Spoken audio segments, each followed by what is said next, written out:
आसुछि पुणी एक लघुचाप 3 दिन प्रबल बर्षिब।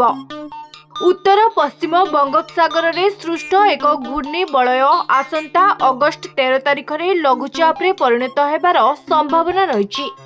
भुवनेश्वर आंचलिक पाणीपाग विज्ञान केन्द्रर सूचना अनुसार एही घूर्णिबलय उत्तर पश्चिम एवं पश्चिम केन्द्रीय बंगोपसागर अंचल रे घनीभूत होई लघुचाप क्षेत्र रे परिणत हेबो।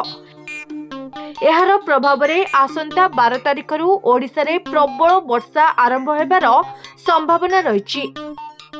एही लघुचाप प्रभाव रे राज्यर विभिन्न स्थान रे प्रबल रु अति प्रबल वर्षा हेबार संभावना रही। मालकानगिरी और कोरापुट जिला पई ऑरेंज अलर्ट जारी कर जायछि। एही जिल्ला रे प्रबल वर्षा हेबा सह 30 रु 40 किलोमीटर प्रति घंटा बेगरे पवन बहिबार संभावना रही।